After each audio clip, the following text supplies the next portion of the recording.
Welcome back, Warriors, to another meaningful and robust round of the worst fighting game, my never-ending quest to find the very best of the very worst. And a few years ago, I found myself having to subject myself to something that many consider to be among that same ilk. Human Killing Machine was originally pitched as a Western-made sequel to an arcade hit, before Capcom took one look at it and said, nah, we good, bruh. Whereupon it then became an unofficial sequel, and even that's being kinda generous. By the conclusion of that episode, though, I hypothesized about reviewing the game that started it all, and which birthed a legendary dynasty that's still going strong today. That, of course, being Street Fighter. Now, while there's certainly been some snags in its 37-year-long history, I don't think anyone will argue with the fact that the worst mainline entry is indeed the 1987 original, for a variety of reasons. But will those reasons be enough to dragon punch the crown off Pit Fighter's sweaty, digitized head? Well, we won't know for sure until we get it in the ring! Okay, so Street Fighter 1 tends to get credit for being the first fighting game when it really isn't. In fact, games that came out years earlier, like Konami's Yi Are Kung Fu and even Nintendo's Urban Champion, had certain aspects to their presentations that are even closer to what we think of when we picture a fighting game over Capcom's effort. The idea of Street Fighter didn't come from either of those two sources though, because according to Polygon's Street Fighter and Oral History, while daydreaming during a lengthy Capcom business meeting, Takashi Nishiyama, a new hire from Ireme, started jotting down random ideas on a piece of paper. He then locked in on a particular part of one of his past titles, Spartan X, which most know better on its localized moniker of Kung Fu. In it, after bopping dozens upon dozens of basic baddies that swarm each floor, you then have an encounter with a boss enemy that had its own life bar and specific gimmicks, like being able to chuck fireballs or to teleport to and fro. Nishiyama fantasized about a game that focused on just these boss fights, and feeling confident in his idea, showed the drawings to Capcom producer Yoshiki Okamoto, who encouraged him to flesh it out.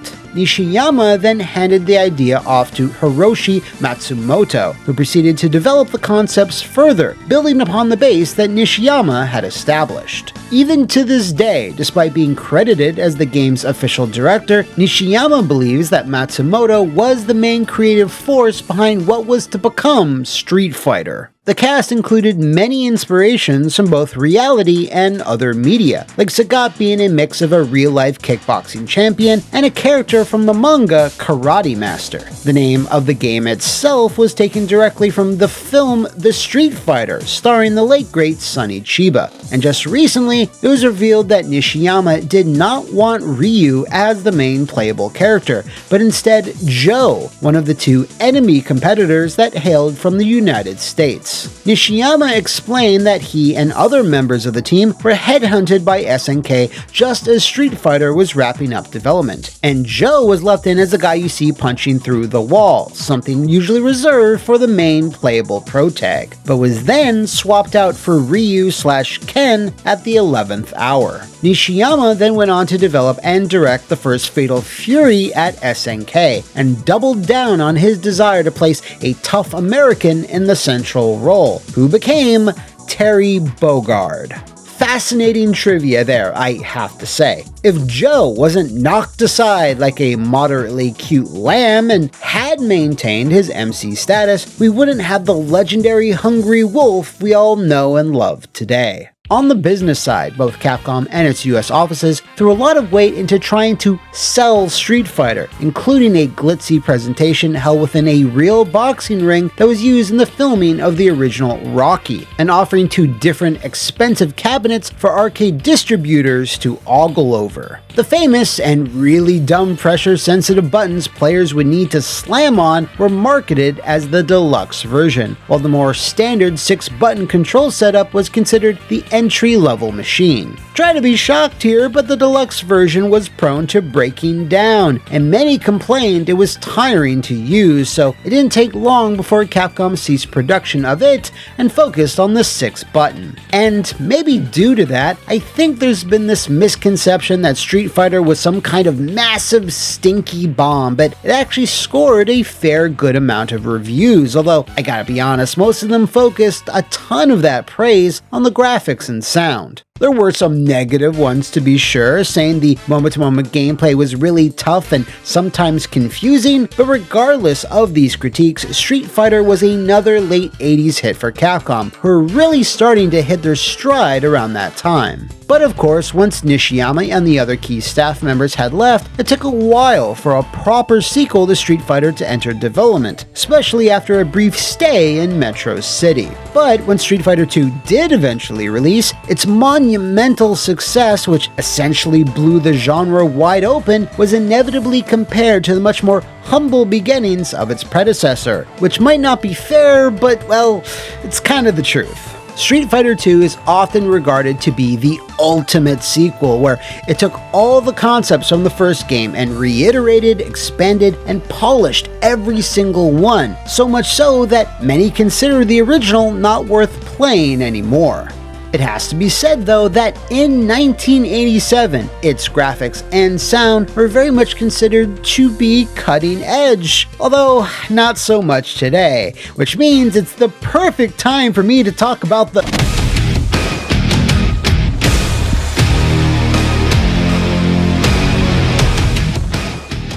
I won't mince words here. Street Fighter 1 is just straight up gross looking when compared to pretty much every fighting game that came after it, even the ones that came out just a year or so later, such as Taito's seminal masterpiece, Violence Fight. I want fucking Violence Fight! Characters are really stubby with some weird proportions. Animation is pretty stiff across the board, and a good chunk of the roster just don't got that sauce, you know? Ryu, Ken, and Sagat obviously had just enough to make it into Street Fighter 2 with some subtle but important visual tweaks, while characters like Gen, Birdie, and Adon had to go through huge makeovers to make them shine. But sadly, Joe, Mike, Geki, Retsu, and Lee were either too generic to redesign or were replaced with younger, better, hipper versions of themselves. It can't be denied though that in 1987, Street Fighter was still a pretty good looking game, as it featured huge sprites, lots of colors, and some fairly detailed backgrounds. Obviously, looking at the stages today, they do lack a lot of animation and feel strangely empty, as they are devoid of any onlookers watching the fight, which is something we all closely associate with the franchise, and because of that, they feel kinda drab despite their detail. Compare that to, once again, Violence Fight, and whose stages have a ton of animation and lively NPCs all over the place. Never mind the fact that the World Trade Center can be seen in the game when it takes place exclusively in Los Angeles, that's not important.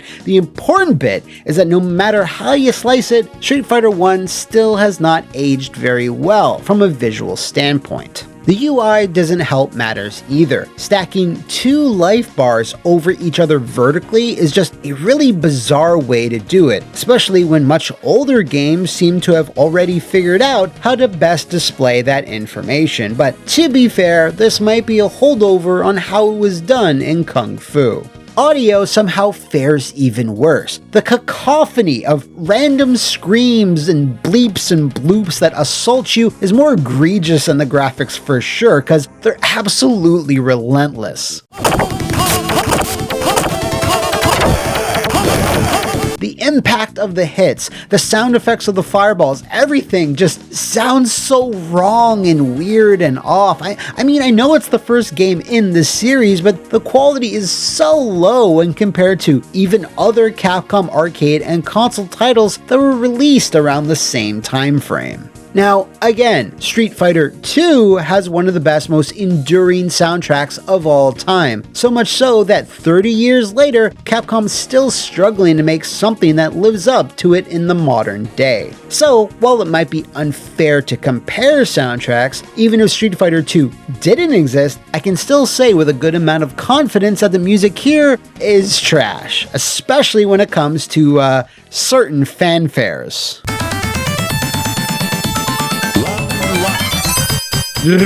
And finally, there's the post-match dialogue, which I don't think I need to play for you now, because, I mean, it's infamous. So yeah, my next point is, just play the damn quotes. You've got a lot to run before you beat me. Try again, kid. Okay, I can't lie, those are still so bad, they're hilarious. But you know what? They're also such a missed opportunity. Why didn't they write unique lines for every character? That would have at least done something to flesh the fighters out. There's only 2 quotes, and they're repeated for each and every single fight. It's exhausting. Of course, Street Fighter 1 has no endings, which is something I really can't hold against it, since they absolutely were not the style at the time. And to be fair, it's something that Nishiyama did try to correct in Fatal Fury, by making sure it had a much more interesting and elaborate narrative. Speaking of interesting though, do you know what's way less interesting than Street Fighter 1's presentation?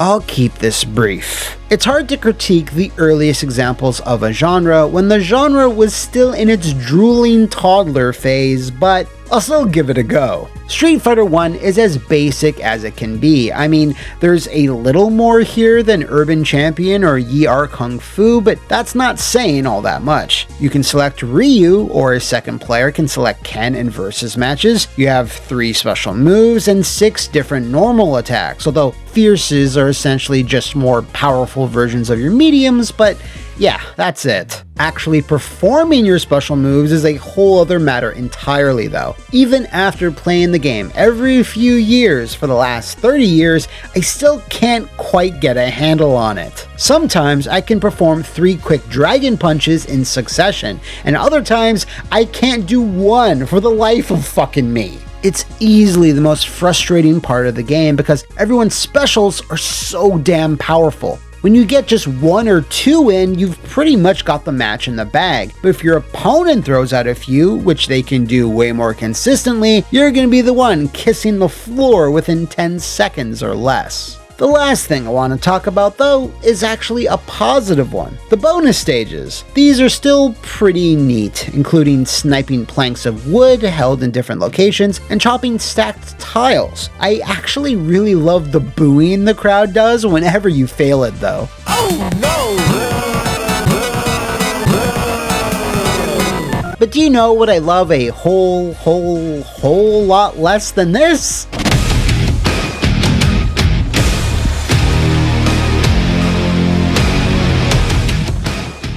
Street Fighter 1 is just a big old giant ass to actually play. Whether it's simply moving your character around, jumping, attacking, or pretty much anything, it's all equally jerky and unsatisfying. What's even more bizarre is that's one of the few things they nailed when they made Human Killing Machine, as they perfectly emulated Street Fighter 1's insane manic feel. Even if you've never had the displeasure of actually playing it, you can at least tell from this footage there's just, I don't know, missing animation where there should be. Moving in any direction is so choppy you sometimes pass through your opponent for no reason, and sometimes attacks just phase through them for no reason. It's truly baffling.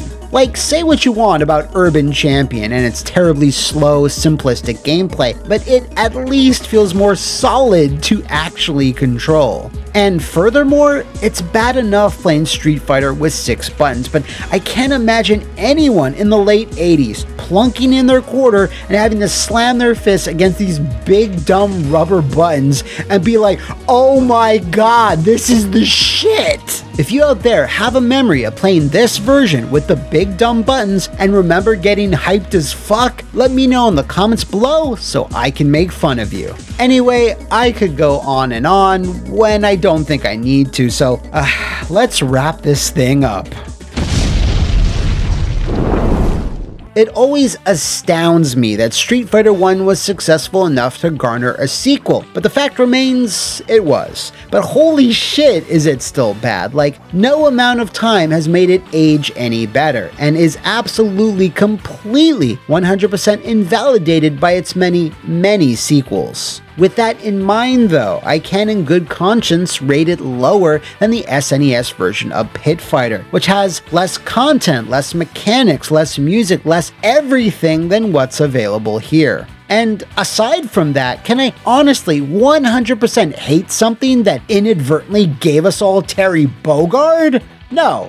No, I can't, but I still have to rate it appropriately, so that's why it's a Grand Trash Master, a title which I think it richly deserves. If you'd like to perhaps see what could have been, however, or another timeline altogether where the original Street Fighter was good, I highly suggest you download Street Fighter 1 by Valkyrie Project, an old Mugen from 2010 that takes all the aesthetics and characters and fleshes them out with additional specials, supers, dashes, sound effects, and is honestly a pretty good time. If you're still not interested, and that's valid, at least check out Desk's combo video on that game because it's goated as all hell. And that, warriors, is the end of another climactic chapter in our sick little tournament of misery and masochism. But if you know of a possible contender to Pit Fighter's crusty crown, let me know in the comments below or over on my social media. Until then, warriors, I'll see you next time on the worst fighting game. And remember, there are many gods fighting all over the world.